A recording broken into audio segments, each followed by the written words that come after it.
And joining me now is the Republican governor of New Hampshire, Chris Sununu. Governor Sununu, welcome back to Meet the Press. You bet. Thanks for having me on. Happy primary weekend. It's exciting. There's energy, there's momentum. There it's sure crazy. is. I want to talk to you about that, and I want to talk to you about the expectations game. When you first came out, you endorsed Nikki Haley. You set the expectations pretty sky high. I want to play some of what you were saying about a month ago. If everyone that wants to vote and can vote gets out and votes, Nikki doesn't just win, she wins in a landslide. There's no doubt Nikki Haley's going to win this thing in a landslide here in New Hampshire. In New Hampshire, I think she can win. There's no question about it. And now you are saying a strong second place showing would be, quote, great. So what changed? Well, it would be great, but no, I think she still can win. There's no doubt about it. But everything Nikki's trying to do is build on the momentum from Iowa, right? 2% to 20%, build on even more momentum here. The fact that she's knocked all the other candidates out. Nobody thought that was possible, but she's really knocked everybody out. Even Ron, I mean, he's in it, but he's not really in it. It's a Haley-Trump race. I've always said you wanted a one-on-one race going into Super Tuesday. I think Super Tuesday is probably where you actually have to start winning states. But as long as the momentum keeps building into her home state, that's an amazing opportunity to turn this thing around. But you've softened, though, those expectations. You're saying she can win. Yeah. Does she have to win? Is this make or break for her to stay in No, this she doesn't race? have to win. I mean, look, nobody goes from single digits in December to you absolutely have to win in January. I think that's a media expectation that's being set out there. The fact that it can happen at all, right? Trump said he was going to run the table and win all 50 states, and everyone said, yep, it's a done deal. It's not a done deal. She's challenging him here, and now she, again, gets to go to her home state where she's won a lot before.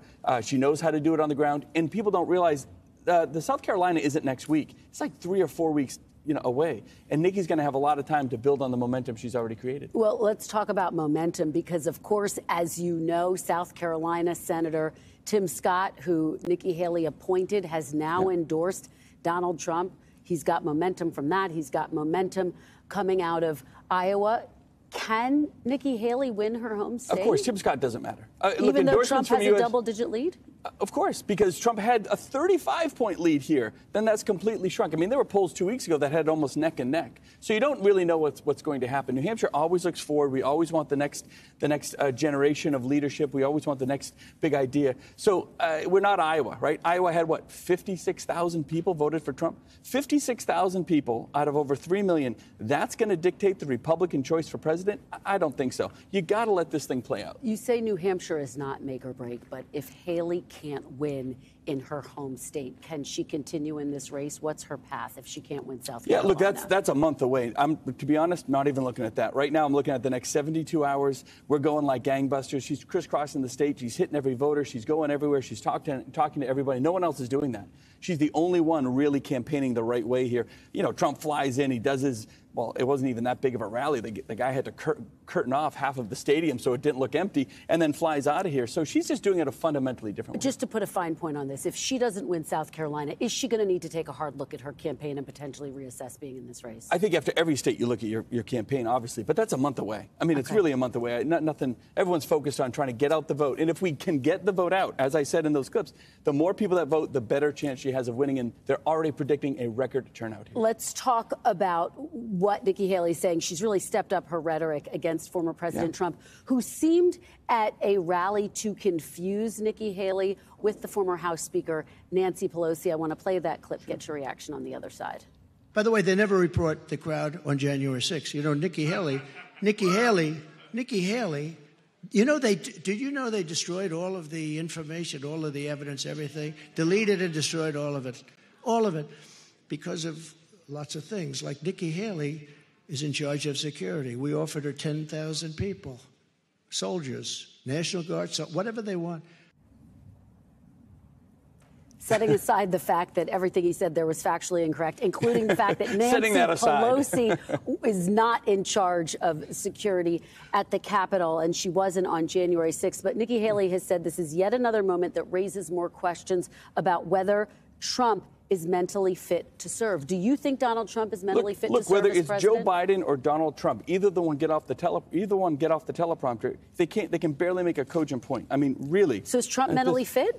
You're saying he's not? Not in that moment, he sure as heck was. And I mean, look, the point is you have two nearly 80-year-olds fighting this thing out. That's not what America wants. That is a great example of this is not the Donald Trump, the disruptor of 2016. This guy has lost his fastball. That's a great example of it.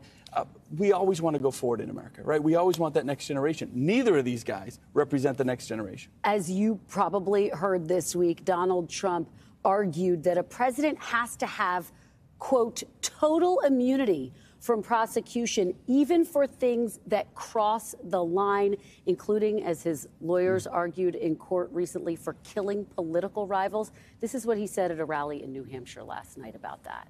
You're going to have to give the president, you're going to have to allow any president to have immunity so that that president can act and do what he feels and what his group of advisors feel is the absolute right thing. Otherwise, you can have presidents that are totally impotent. And we've had enough of them already.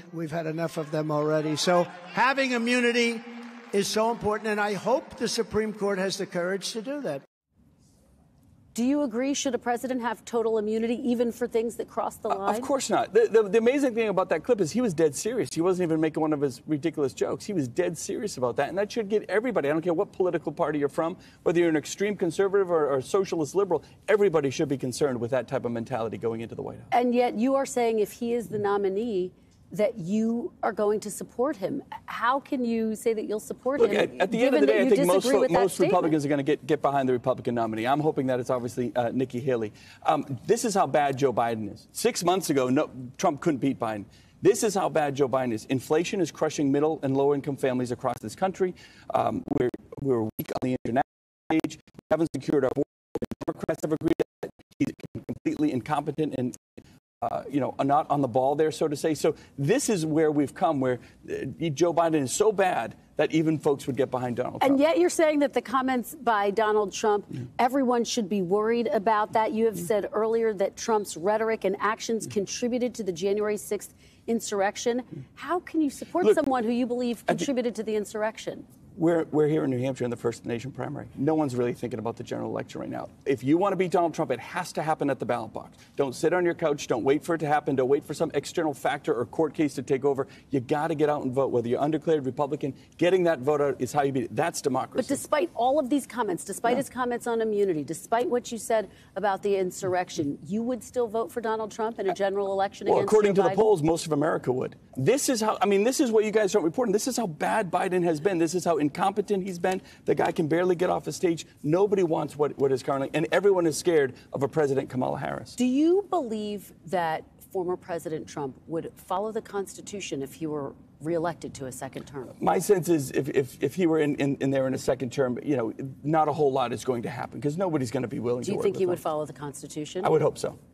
But you're not confident that he would follow the Constitution? I would say that about any president. I would hope so. I would hope Joe Biden would. I would hope any of them would. Yeah. Okay. All right. Governor Sununu, very quickly before I let you go, are you confident there's going to be record turnout as you're predicting? I am. I think the weather's going to be pretty good. We'll get snow, little flurries. It doesn't really push us back here, but 38 degrees. But as I said in those quotes, I really believe it. The more that come out, the better chance we have of beating them at the ballot box, and that's the only way to do it. The voters decide who's going to be the nominee. Not the media, not Chris Sununu, not even Nikki Haley. It's the voters, and that's the best process. On that, we all agree. We'll leave it there. Governor Sununu, thank you so much for joining us. Great to see you. We really appreciate it. Thanks for watching. Stay updated about breaking news and top stories on the NBC News app or follow us on social media.